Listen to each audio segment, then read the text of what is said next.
Good morning, everyone. We are starting our webinar. Jenny will be with us in a moment. And I'm Janda. I'm the coordinator at the EnviroHouse. And Jenny Cole will be presenting this morning for Garden Sphere. I am assuming that most of you have done webinars by now, but if you haven't, we'll just take a quick second and go over the particulars. There is a menu bar at the bottom of your screen. If you want to include, use the chat, and at the, on mine anyway, at the bottom right where it says to, if you click the little down arrow and then check everyone instead of just to the host and participants, that way everyone can see your question and the answers. And at the end, or whenever any long as you're going through it, you can copy the chat. You have an email open or a notepad or Word doc or something, you can copy the chat. And then if you would please use the chat instead of the Q&A, because that way people can see it and it goes with the webinar at the end. This is being recorded and it will be up online on the city's YouTube channel. Probably, hopefully within a week, depending on our media department's time. And you can go back and review it then. We will be including resources in the chat. And then Jenny has a slide at the end that also captures all of that for whomever is watching the recorded version. So Jenny Call, as I said, is presenting for Garden Sphere. Then in here, and I will put the Garden Sphere information in. I'm going to put a poll up that you can answer while Jenny's telling you about herself, and this will give her some idea of what your level of comfort. We didn't talk about that, Jenny. Are you wanting that early, or have you got it in for later in the slide? It's in the second slide. Okay, well, I'll just put it up now and people can be answering it as we're going along. And Jenny, if you want to tell a little bit about yourself, then we can get started. Yeah, good morning, everyone. Thank you for joining us for pollinators and pollination in the garden and how that's just going to make your garden really fruitful and beautiful. We'll do our best to answer any kind of questions you have. No question is a bad question. All questions are welcome. I am from Pierce County, so I grew up in Fife. I grew up when all the farms were there, no warehouses.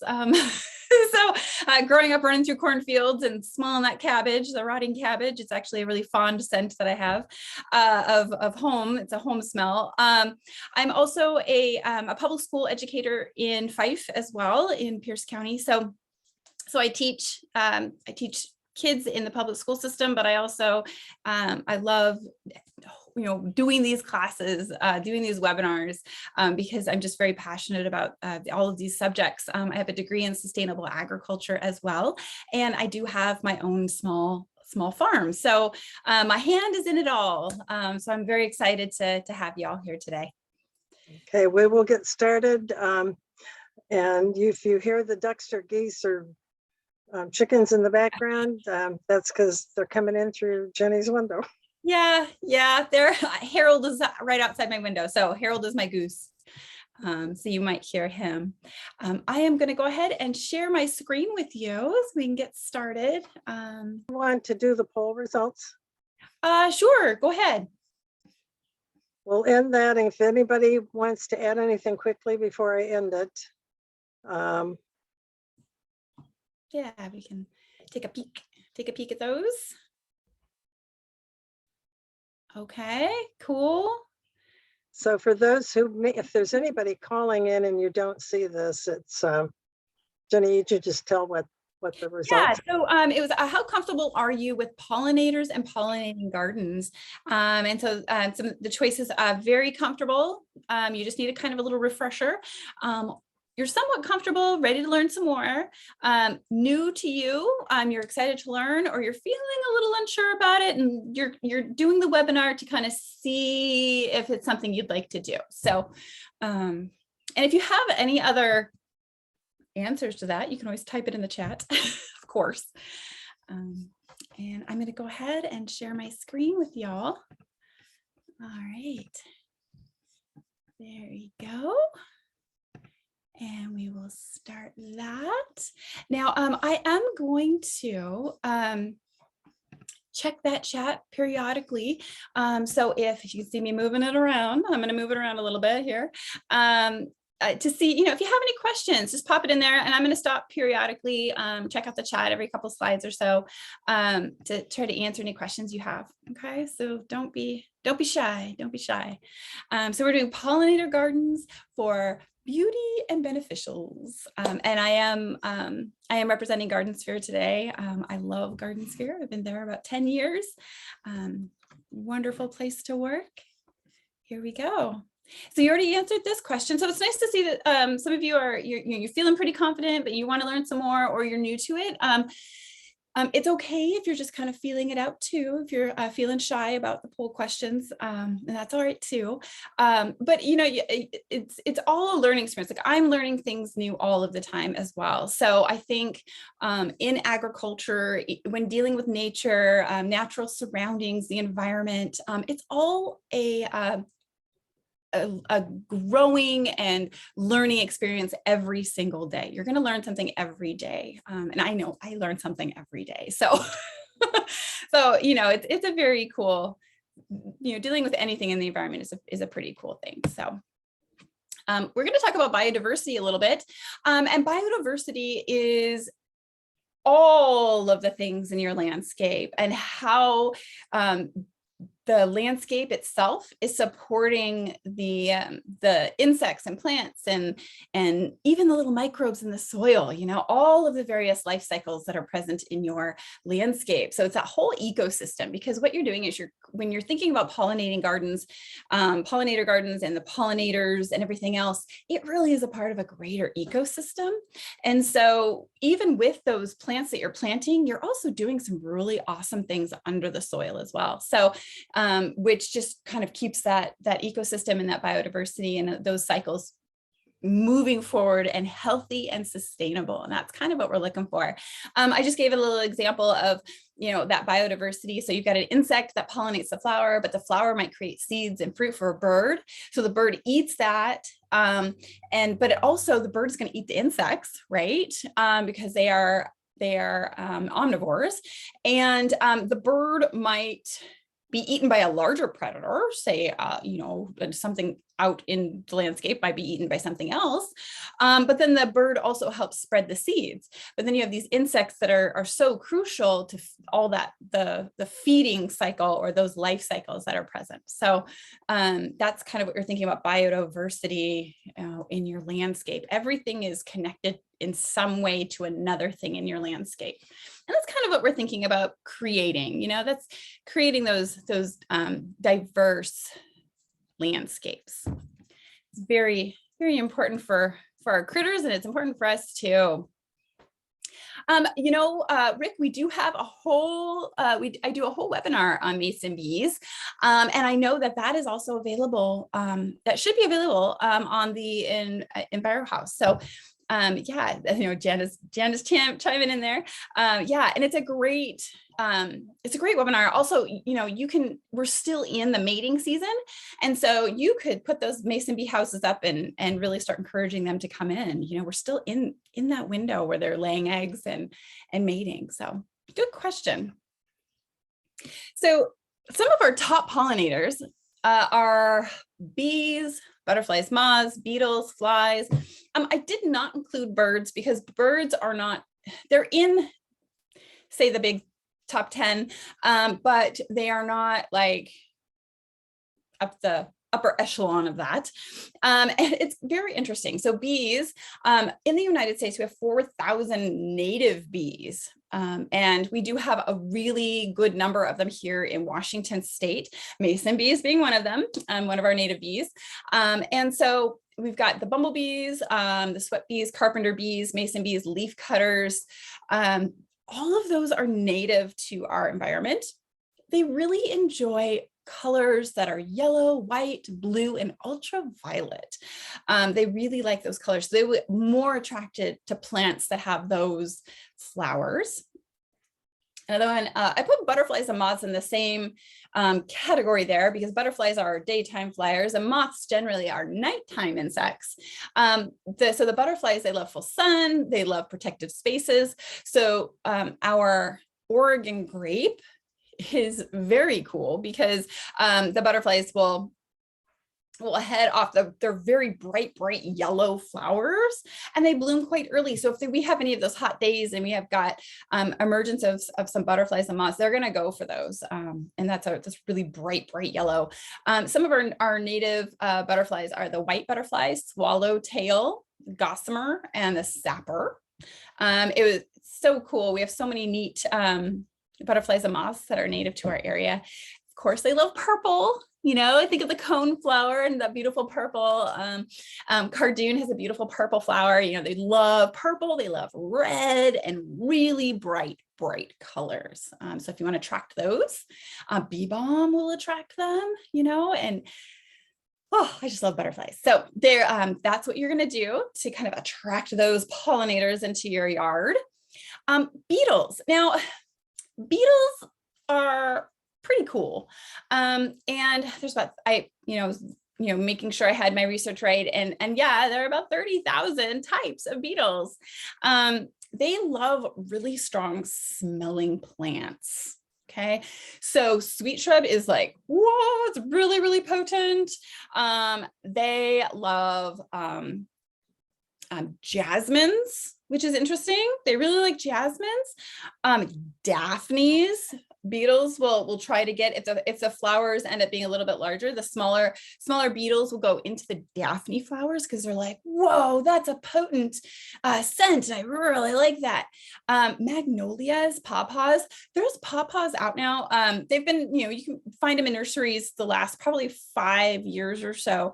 You've been able to find pawpaw plants in nurseries now, which is kind of interesting because they're really delicious, but they're a fruit, but their flowers are like, whoa, they hit you in your face with some really, really strong scent. And yellow pond lilies. So if you have an aquatic area, throw in some yellow pond lilies in there. So beetles are really fantastic. They're also composters. So beetles are pretty essential to our ecosystem, in our landscape. They love the colors white and green, which I find fascinating because there's so much green, but that explains a lot about the magnolia, and the sweet shrub. And then flies. Okay, so flies, we all are like, flies, oh, flies. There's even a children's book called Shoo Fly, right? Shoo, fly, shoo. But flies are pretty good pollinators. Now, if you've got some shady spots, right? We've got a lot of Douglas fir, we've got a lot of woodland areas, lowland woodland areas here in Pierce County. And, flies actually do some pretty significant pollinating in the shady spots. They like it with lots of shade and they like seasonal moisture. So like the streams, some of our streams and creeks and waterbeds, our water tables tend to be quite high here in Pierce County in a lot of places. But in the summertime it recedes, right? But in the fall and the winter, it kind of rises up. So they like that seasonal moisture, and it's kind of weird. They really like those, they'll go out and they will pollinate the salmonberry, which is pretty significant. Salmonberries are in that kind of landscape. They like the evergreen huckleberry. They'll seek that out. So as annoying as flies can be, and we do have some native flies, siphid flies and things like that, are beneficials. They do some good work, which is kind of neat. And so they really like those dark browns and those purples, things that are a little bit more translucent and flecked in a more shaded space, So the violets are a good one for flies. And I added down here, oops, I didn't mean to do that. Sorry about that. Sorry about that. I meant to move my chat out of the way. There we go. The carrot flower, or our Daucus. Goldenrod is also a really good one for flies. And I put those on there because they're really easy to find. So if you plant carrots, say you have a vegetable garden and you plant carrots, leave some of them in the ground and let them flower out that second year. Not only are you going to attract the bees, you're going to attract the siphid flies and all the little beneficial flies, plus all the bigger flies, but also butterflies will come and get on that flower. It is a very sweet, sweet smelling flower. And it is kind of looks like a saucer or a plate of white. They're really gorgeous. And they actually are, carrots are biennials. And then when they're all done flowering, bingo, bango, you've got some seeds, plant those again. So you can just keep it going. But that is a really good one. Goldenrod, you do want to keep in kind of rein it in a little bit, but beautiful, beautiful flowers. So these are the pollinators you're trying to bring into your landscape to create that wonderful, rich biodiversity and that ecosystem that's just going to like help everything around you. Okay, I'm going to check that chat really quick. Yeah, pawpaws are really common in the Midwest, and they are at most nurseries now. So it's interesting. They're really good too. Travis at Garden Fair, he loves pawpaws. And I know he has several pawpaw plants in his landscape at his home. So it's pretty neat. All right, here's our next poll question. Why are these pollinators important? And while I'm launching that, there's also a question about mason bees in desert environments, if you want to answer that. Desert environments. Let me look. Yeah, Southern California, coastal. Great. Yeah, mason, our blue mason bee does not go down that far. There are different types of mason bees. There are quite a few different types of mason bees. And for each environment, of course, each type of mason bee is suited for each environment.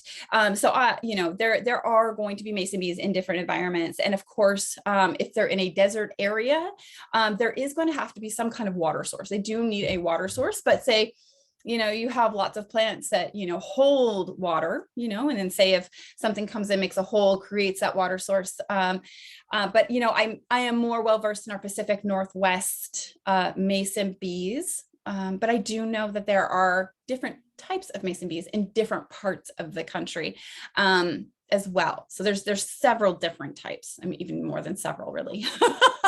So good question.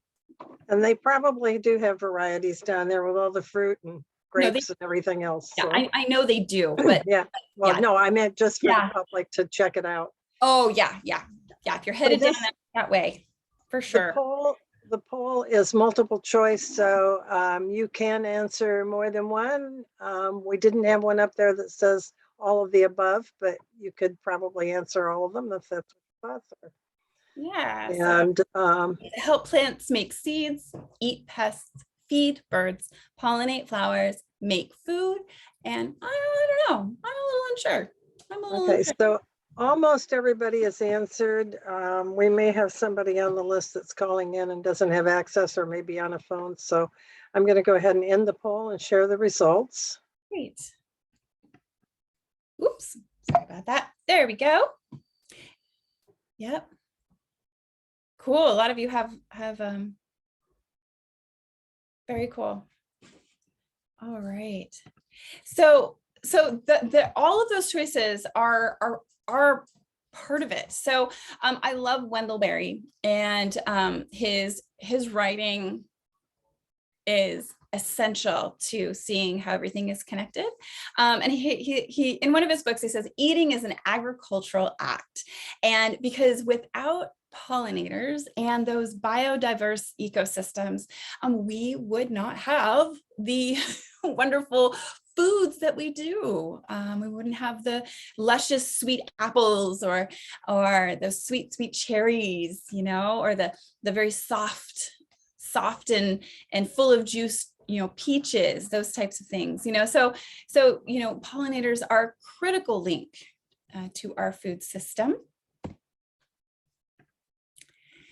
And they eat pests. Absolutely. We've got a lot of, so the parasitic wasp, this is a cool one. Okay. It's a little weird, but it's kind of cool. So the parasitic wasp, not only is it a pollinator, but it takes aphids and it embeds their egg into an aphid, right? And so the aphid then becomes a host for the development of this parasitic wasp. And it is like the coolest thing, because then it becomes like this mummy, this aphid mummy, right? So a lot of times aphids can be a pretty big issue, you know, because they do like to eat very specific things, and then they will just be like, woo, let's go. And they'll eat it. But the parasitic wasps, they pollinate, but they also create these little mummies out of the aphids, which then of course hatch more parasitic wasps, which is, it's kind of gruesome, but it's so cool, you know, because nature is just amazing. So it's one way, you know, and then we have, they feed birds, you know, we got the birds, and birds spread seed, which is fantastic. Birds do a lot of stuff. So the pollinators and those insects, they feed the birds. They also feed a lot of other critters too. I mean, opossums do eat insects, and there's lots of other little critters that eat insects. So keeping those around also keeps those larger animals around. And then pollinating flowers, of course, pollinating flowers. So, you know, pollinating our Oregon grape. I keep bringing up Oregon grape because it really is a beautiful native plant that we have here in the Pacific Northwest, and it is so diverse, and you can, it's beautiful, it's evergreen. It has the flowers that draw in the pollinators, that's fruit you can eat. And, you know, we like the pollinating the flowers for our apples, all of our fruit trees, our blueberries, you know, all those wonderful fruits that we love to eat. For the cardoon, you know, the pollinating that cardoon, so that root becomes really rich. So lots of reasons pollinating those flowers are important, but again, pollinators, not just honeybees, right? Honeybees get get tons and tons and tons of attention, and rightfully so, okay? But they are non-native, right? And there are hundreds and hundreds of other pollinating insects in our Pacific Northwest ecosystem that do a lot of work too. They do a lot of pollinating, and they really do, they are that puzzle piece to that food chain, you know, which then keeps us all alive, all of the critters, you know, the birds and the voles and the shrews and you know, and then, you know, you've got a hawk might eat a different type, you know, one of the smaller birds, you know, so you've got this whole world that kind of comes together, and it's the insects, you know, that really are a huge piece of that. So super, super important, little guys. All right, next poll question. What types of plants are better for pollinators?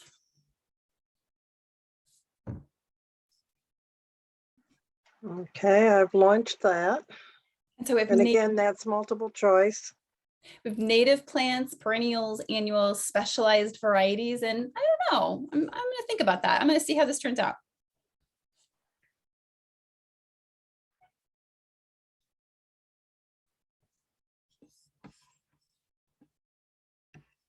And again, it doesn't have an all as the above, but you can check every single one. That's what you think.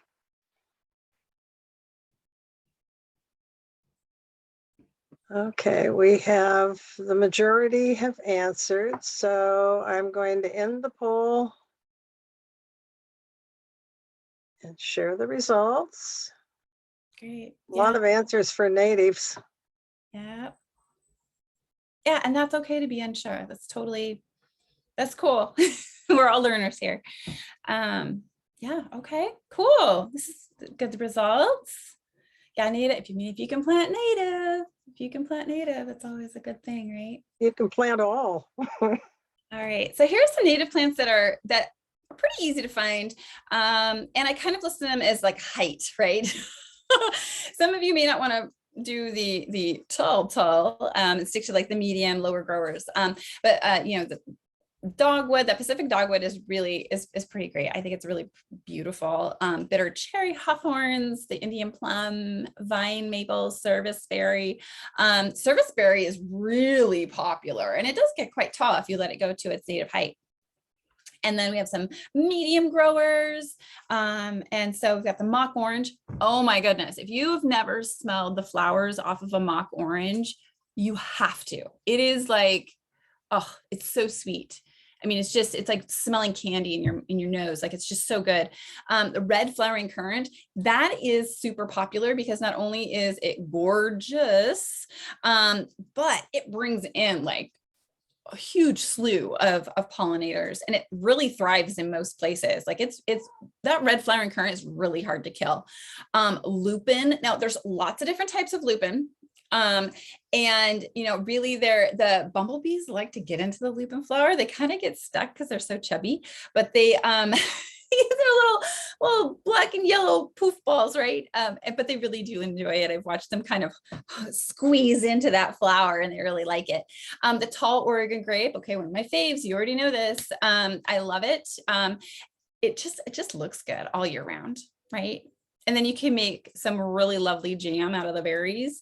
And then the bald tip rose. Okay, so it not only smells scrumptious, it looks beautiful. It blooms for a long period, and you can use those rose hips. Like, you could dry them and then use them in tea. I know people who have made mead out of them, have baked with them, put them in scones, so that's a really nice one. Also, they get kind of medium tall, right? It's about 5 feet-ish, 4 to 5 feet if you let them go, but easy to take care of, very easy to take care of. They are a little prickly, so you need to get some gloves that you don't let the prickles in. Snowberry, it is one of my favorites because it has those lovely white berries that we see at the wintertime, right? So it leaves out, it has this beautiful flower, and then it creates the berries hang around in the winter, so you still have some activity going on in your yard. And that's really one of the things you do need to consider. We'll talk about that too a little bit later, but I'm going to bring it up now as well, since we're talking about this, that having a early, mid, late season, maybe even some winter flowering. Okay, really spread out the times that things are flowering and developing or making berries and things like that. You're spreading that out. Super good for your ecosystem and your landscape. Some of the lower growers, so we've got the low Oregon grape. I've got some of that too. It doesn't get very tall, but it has the same effect. Kinnikinnick. Now, kinnikinnick is kind of a catch-all. You're going to see it all over the place. It has very cute little white pink flowers, and it makes those lovely little berries, but it's super low grower. Salal can grow tall, medium, short, it just kind of depends on where it's placed, right? But it also has some lovely berries. The berries are pretty good, and you can make a nice jam out of those to spread on pancakes later. Stonecrop, easy one, low grower, needs hardly any attention, right? For some of the shadier spots in your yard, a bleeding heart, and they're all blooming. They started blooming a couple weeks ago, and they're still blooming right now. They're a spring flower, lovely, just really delicate. And little flowers look like little hearts. They're very cute. The early blue violet, they are really pretty. The violets there, and the columbine. So I have several different on my property here in Midland. I have several native columbine that just pop up randomly in different places, from like a dark magenta to a dark purple. And they're one, I didn't plant them. I mean, they were just put there by birds, right? If they're in my ecosystem, and columbine do great, and they're blooming this time of year as well. If you want something that's vining, a Western honeysuckle. Now, I know in the woods I have here in Midland, I've got tons of Western honeysuckle, and the butterflies love them. They absolutely love the Western honeysuckle, and so do those hummingbirds. Hummingbirds do a little bit of pollinating themselves, and so and they do eat the insects, and so that's a nice one to have. Here's a picture of my Oregon grape, my little fave there. And then I do have a purple alpine aster. I have a kind of a section that has the purple alpine aster, and some would say it's invasive because the seeds do spread quite far and they kind of take over a space. A little bit of an invasive plant if you don't keep it under control. But I have to tell you, it brings in dozens and dozens of types of pollinators. This is one of my flowers, our little native pollinator on there. And it's just lovely, right? And they bloom from late spring until we get a really hard frost. So that'll bloom a long time, be a lot of food for our pollinators. All right, we've got some perennials, rhododendrons. I see those bumblebees and I see, you know, all kinds of the wasps going in there. I see all kinds of action happening in rhododendrons and azaleas this time of year. Their little bodies getting in the flower and they're moving that pollen around. They're having a good time. Those are of course evergreen, right? They're from here. They have a good time. They do well in our environment. They like the shade, they like a little sun, they're kind of really versatile. And so those are great. Lilacs, fantastic. Plus they smell fantastic. Cardoon, this is a picture of a cardoon flower here with a little bumblebee getting in there, having a little snack. Cardoons are fantastic. They will bloom later in the season. Okay, so July, August-ish, you're going to see a lot of cardoon action. Cardoons are different than artichokes. However, if you let your artichokes go and don't harvest them, your artichokes will produce the same type of flower. They're kind of in the same, they're like kissing cousins. And so the cardoon, you actually eat the root of the cardoon if you'd like to eat the root of the cardoon. You don't eat the flower head. But man, they bring in those pollinators. Lots and lots of herbs bring in pollinators. So, you know, rosemary, oregano, thyme, sage, lavender, every type of mint you can think of. Actually, our purple dead nettle that is seen as a type of weed, say people don't like it in certain spots. It is in the mint family and it is a pollinator's friend there. So that purple dead nettle that you're going to see all over the place right now. Lots of bee balms, coneflower. So we're thinking echinacea, right? Fruit trees, berries of all kinds. There's like a smattering, whole mess of perennials. Now, if you don't know what perennial means that it comes back every single year. Okay. Now, if you hear me say something like biennial, that means it has a 2-year cycle. So it'll grow the first year, might die back. And then the second year, it will grow again, but it will produce the flower and the seed to then reseed itself. There's quite a few plants that do that. And these are perennials, which means they will just keep coming back every year.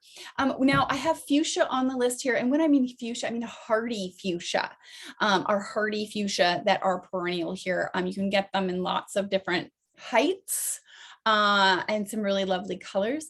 Yarrow is really great. It does come back every single year. I have a little spot underneath a Doug fir in our backyard that the yarrow comes back every year like clockwork. It's right now it's leafing out. It's a nice little patch. So you've lots and lots of choices, lots of choices. When you are thinking about perennials, getting the specialized varieties. So varieties that say it's the coneflower, that it's a green coneflower, the cultivars that are real special, fancy cultivars of varieties of plants. Try to avoid those because a lot of times those cultivars say like it's a bee balm that is, super fancy, like a double blossomed something or other, or it's not just a really simple flower. Sometimes the way that they grow and those flowers develop are not actually very conducive for feeding our pollinators. Sometimes they're actually closed on the inside. They don't produce enough nectar. They don't produce very much pollen, so they are really specialized. So if you want to get some specialized cultivars, also put in some of your general purple coneflower, right? Your purple coneflower. That's your general echinacea, just run of the mill every old day, run of the mill bee balm, run of the mill, that type of thing, of the very beautiful flowering types, because the specialized ones, say there's a echinacea that has like orange and yellow, but it's a double flower type, super fancy, the green, they just may not have the right structure or food source for those pollinators. So it's just something to think about. There are lots of really cool resources for that as well. I'm gonna check the chat real quick. All right, there we go. Okay, Janda's Jan to put some resources on there for we're talking about mason bees. All right. Annuals. I put the sunflower on here because it's an annual and it has some wonderful little pollinators feeding on that thing. So a lot of annual vegetables that are going to bring in your pollinators: cucumbers, squash, allium or onion flower. Okay, so or also the bulbs, right? Because actually onions are a bulb technically. And so if you're doing onion sets, right? If you're doing like say red sweet or something, you know, you're doing something, let a few of them go all the way to flower. They're globes, just like their beautiful bulb cousins, right? That get those purple allium bulbs. But the onions will do the same thing. So I like to leave in my garden, I leave some onions and some green onions, scallions in my garden, and I let them stay there throughout the entire winter. They actually don't die back, which is kind of amazing because we had a really hard winter. They're still kicking it in there. And I let them go to flower because I know my pollinators are going to absolutely love it. And then you get some seeds and you can plant them again. So you're saving some money and some time, and you're doing some good for your cuties, your little pollinators there. Sunflowers, I do the exact same thing. I let them go all the way through. I plant several different types of sunflowers. I've gone towards planting what's called a black oil sunflower. I'm starting to dabble in making my own sunflower oil. But the sunflowers are the same all the way around. Pollinators are going to just dive for them, and they love it when they start to bloom. So you do a whole wall of them and they do great. Alyssa will come back every year if it's protected over the winter. It won't die back completely. So it is technically an annual. And it will go all the way through, but sometimes it'll stick around. So sometimes it'll kick in to be a biannual. So I have some of my alyssum actually made it because it was under a hoop house that I had out in the garden. And so alyssum will bring in so many pollinators. Not to mention, if you plant them next to your tomatoes and things like that, it just is an attractant. And if you get your nose really close in, they smell really sweet. And I like that. I like it when I'm weeding and I can smell something good. Tomatoes, pollinators love them, and we need the pollinators to pollinate those tomatoes. We don't want to be sitting with a Q-tip and having to go to each little flower and touching into each little flower. We want those pollinators doing some work here. We can get them to get some work, and we're feeding them too. Artichokes, peppers, and there's a lot more. You know, of course, we have all of our fruiting trees and things like that, those perennial trees that love it. So I just, yeah, all of these things are delicious. We get some benefits out of it. We're helping the environment, creating a diverse ecosystem, and it's a lot of fun. So we're talking a little bit about landscaping and design too here. You gotta know your landscape, right?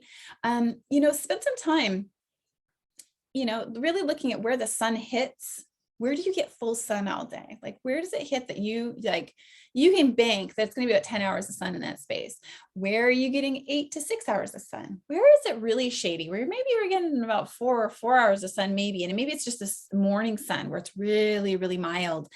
What are the moisture levels in your soil? Like, is it a very marshy, wet spot? Do you have a hard clay? Is it very rocky? Is it sandy loam? Like, what's the makeup of those spots? You know, because a lot of plants you're gonna need to make sure you're planting them where they will thrive, you know. And rhododendrons really like to have, like, you're planting a rhododendron, I mean, you can plant it in full sun, right? If you want to, it just won't thrive, right? It needs just a little shade. So I like to plant my rhodies where they're going to get sun maybe 8 hours of the day, but then maybe in the heat of the day, you know, where it's like 4 o'clock, 3, 4, 5 o'clock, they get a little break, right? Because they don't want to be stressed out, but they also like a high moisture content. So I plant them where I know the water table is going to stay a little bit higher, and they don't mind being flooded out a little bit. So the winter, I know it's going to be high, and I know in the summertime, the water level is going to stay just high enough where it's going to keep it nice and moist in there. When you're planting, you will always want to do successional. So you're going to do it taller in the front, taller in the back. So you put those in first, because you don't want to be reaching over your low growers. You know, you don't want to be reaching over to have to plant the tall plants. So you're going to plant your tall plants. your taller plants, depending how high you're wanting it, and there's lots of different mature heights. Look at your tags when you're purchasing, so you know what the height will be at maturity, because the plant might only be this big right now, but you give it 2 years and it might be 5 feet tall. So, really hone in the height that you want and where it's going to be. So the taller plants, then you're going to kind of step it. Okay. And you want those low growers right in front. Now, what I like to do is I like to do a smattering of, like, say, tulip bulbs, or smattering of crocuses or something. I just put little things that I know that will give it a little pop in the very, very early spring to kind of waken it up. And like crocuses don't get very tall, you get the really short ones, and just kind of smattering them in there, because that they're going to die back, and then everything else will just be popping out. So you do, again, we've talked about this before, you do absolutely want to think about when things are blooming. Okay. When is there going to be food available? So think early plants. Okay. Early, we're thinking February. Okay. Things that are going to bloom in February, things that are going to maybe February through March, and then maybe end of March, April-ish, through May, end of May, maybe even to the beginning of June. You got a long bloomer. And then you think, okay, hot summer months. So you've got June, July, August, and then maybe super late. You've got your late bloomers, where maybe they're blooming in late August through fall, when we get our hard frost. I know a lot of sunflowers, if you are planting them now, they're going to be blooming more in August, early August. So, think about when you want these things to bloom, but you do want it staggered, because if you don't have any food in your yard for our pollinators, they're not going to stick around. Right. And we want those parasitic wasps to stick around, because we are going to get aphids, and we know we're going to get aphids. We want the ladybugs to come on in. We want the beetles, because it's a lady beetle, right? It technically is a beetle. So we want these things to be in our yards. So having this rotation of flowers and food, super important.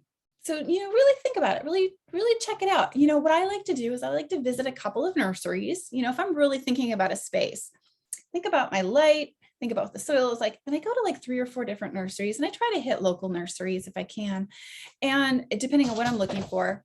But then I make a list of myself of things that I really like and how tall they are. And then I try to make a little plan. Okay, so I know I really like this, and I like this, and I like this, and I've got an early bloomer, kind of really think about it. Because you want to, if you're making this a pollinator garden, you do want to make it very intentional.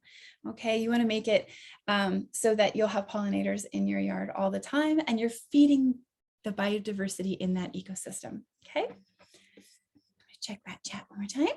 There we go. All right. All right. Here are some great resources. The Xerces Society at the very, very bottom. It's all about insects. Okay, tons and tons of info about insects. They have a great pollinator web site there. OSU and WSU are some of my faves. Of course, the Native Plant Society here in Washington, wonderful resource, huge help. The Burke Herbarium, oh, so cool, up at the UW. If you ever get a chance to go, it's amazing. It's absolutely amazing. The King County has a great native plant guide. And you can always, Audubon Society has different resources as well. There's so much information out there. There's such a wealth of information. So when you're looking at resources, you want to make sure that you're making it Pacific Northwest centric, right? And then Western, right? Pacific Northwest, because sometimes they'll throw in like eastern parts of the states, or they'll throw in Idaho and Montana. It doesn't happen very often, but sometimes they throw those in. But Pacific Northwest centric, bent to it when you're looking at different resources. We do have some really lovely nurseries. Of course, Garden Zero, we've got all of the things. We've got natives, we've got, really great pollinator plants, the fruit plants, berries, all that good stuff. So, we've got it all. But there are also some really great ones for just native plants. Woodbrook Native Plant Nursery in Gig Harbor. Really good for very native specific, very native centric. And it's a good resource. And that's in Gig Harbor. And we have Judd Creek Nursery, which is on Vashon Island, also super, super native centric. And those two are really good. If you're just gung-ho about you're like, whoa, I want to do just pure natives, right? Portland Avenue, Garden Sphere, we do have native plants available, but those two nurseries are going to have whoa, that's all they do are native plants. And so they're going to be two really wonderful resources. The Pierce County Conservation District has their plant sale every spring. It was about a month ago. A little over a month ago, they had their plant sale, and of course they have all the native plants that are just wonderful, and they thrive here in Pierce County. And then at I do believe it's Snake Lake, they do have another native plant sale there at Snake Lake at the Nature Center. So, and that's in the fall, so keep an eye out for that. There's some good resources here. I think, Jenny, that they also at Tacoma Nature Center, they have in the past, and I assume they're continuing, they have plants that they sell year round, or whenever they're in season, at the Nature Center, that I think they sell them for retail price, but they get them from Woodbrook They do. native plants, and they have them available so that people can get them from there. They get a small profit off that to help with the Nature Center, and it also saves you the cost of having to go across the bridge. So yeah, that may be another option. And I did not hear, I put Woodbrook in, I just put the name in the chat, but I did not hear the other one that you mentioned. I didn't get all of that. So if you want to add that one to the chat. I can put that in the chat. Yeah. And then here's the info here about how to reach Janda, where Garden Sphere is, the listserv, and the listserv is great. It's some good stuff in there. And I'm also going to add in here, Tacoma Nature Center is 19th and Stevens. Yeah, 19th and Stevens. They had a sale. The Master Gardeners, WSU Master Gardeners, they had a sale also in April. They're generally their sale is a week after the Pierce County Conservation District, and there does tend to be some native growers there, but they also do have a lot of great things to get there that are pollinator friendly. So. And I think I put in, I'm kind of forgetting what all I've put in, but I think I put in, I did, the Washington Native Plant Society. Mm-hmm. They've redone their website, and they have a lot of really good information on their website.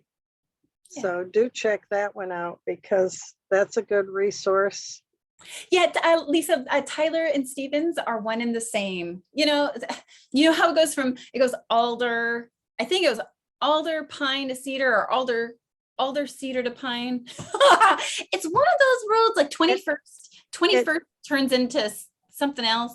It's one of those. It changes right around 19th, because when you get up to Center Street, if Center Street, it's still Tyler, at least on one side, because that's the directions I give to get to the EnviroHouse. Yeah. But so then we will be reopening to the public within a couple weeks. I think we're going to reopen 3 days a week to start with, and then we'll gradually increase that.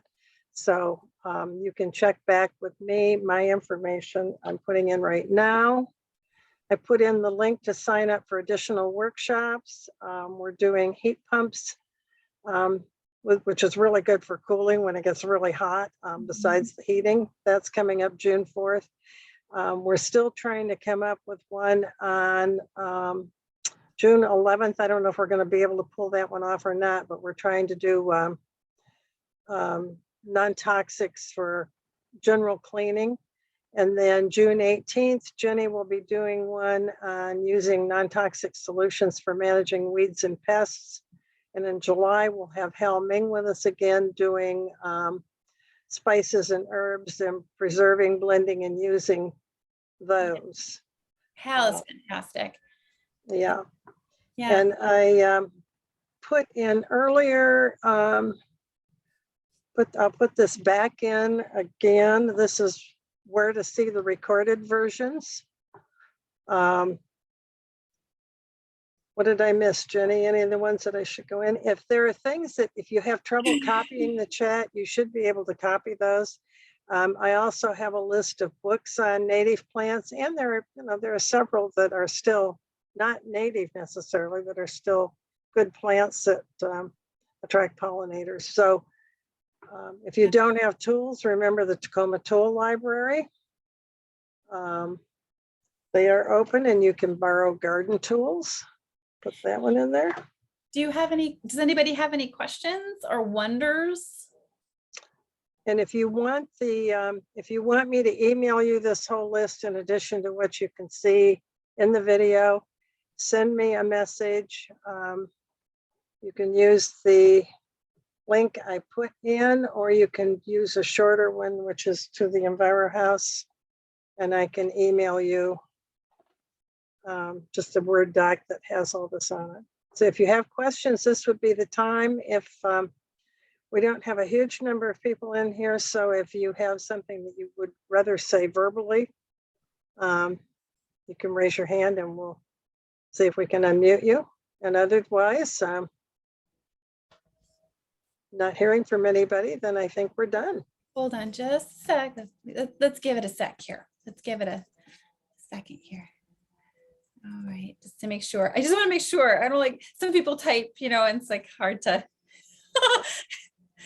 hard to get it in sometimes.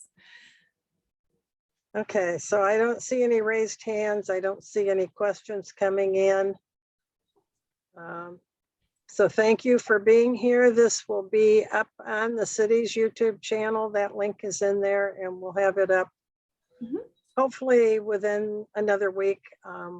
We still don't have the one from last week up, but I think Brian's been really, really busy this week. So we'll try to get that up soon. Great. Thank you. Okay, thank you all. And hopefully you can join us again for one of our future webinars. Great. Bye. Goodbye.